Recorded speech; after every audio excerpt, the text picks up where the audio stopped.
this data can be done under emergency provisions before the court acts, but even the collection can continue to be done even if the court later rejects the application if the administration appeals. The bill also provides retroactive immunity to communications companies who may have violated people's rights, and whether or not those rights have been violated should be reviewed by the courts, not decided here in Congress. Madam Speaker, we can protect Americans' national security and protect civil rights by providing government access to personal conversations with meaningful court review. This bill fails to do that and therefore should be defeated. Gentleman yields back the balance of his time. The gentleman from Texas, Mr. Smith. Madam Speaker, I'll yield 1 minute to the gentleman from Virginia, Mr. Forbes, who is a member of the Judiciary Committee and the Armed Services Committee. The gentleman from Virginia is recognized for 1 minute.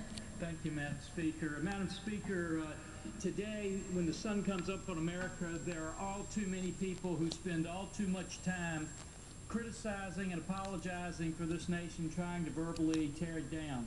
But what frightens us most is those people who spend way too much energy and way too much time trying to do harm to innocent Americans as they go about their day-to-day lives, carrying their children to piano recitals, to Little League practices, just going to work.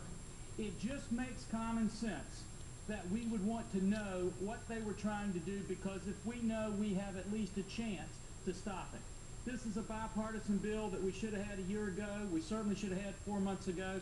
Thank goodness we have it today. And the only unfortunate thing is those who will benefit the most will never know it, because they never became victims, because we were able to stop those terrorist acts before they took place. And with that, Madam Speaker, I yield back the balance of my time. Gentleman yields back the balance of his time. The gentleman from Texas, Mr. Reyes, is recognized. Madam Speaker, I now yield 1 minute to the distinguished gentleman from Missouri, Mr. Skelton, the chairman of the Armed Services Committee. Gentleman from Missouri is recognized for 1 minute.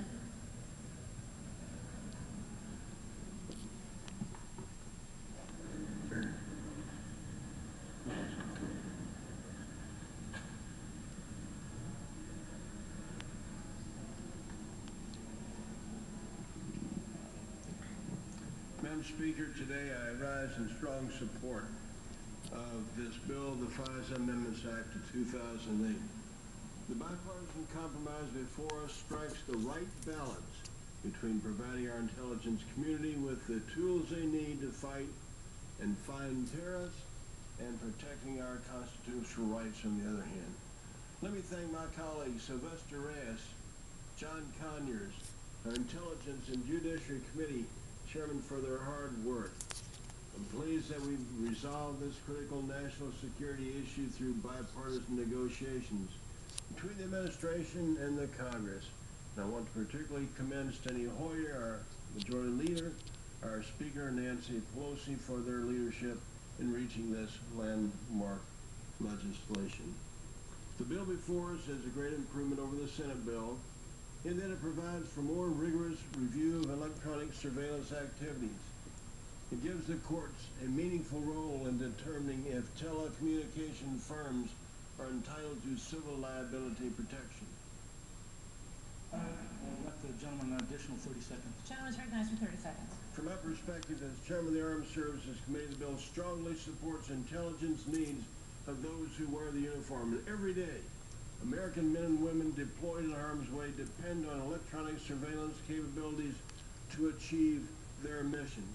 And because of this bill, the work that they have done in this Congress, especially the Intelligence Committee, the Judiciary Committee, I thank them, and at the end of the day, the young men and young women will be the beneficiaries of this strong legislation. Gentleman's time has expired. The gentleman from Michigan, Mr. Hoekstra, is recognized. This time I'd like to yield 2 minutes to the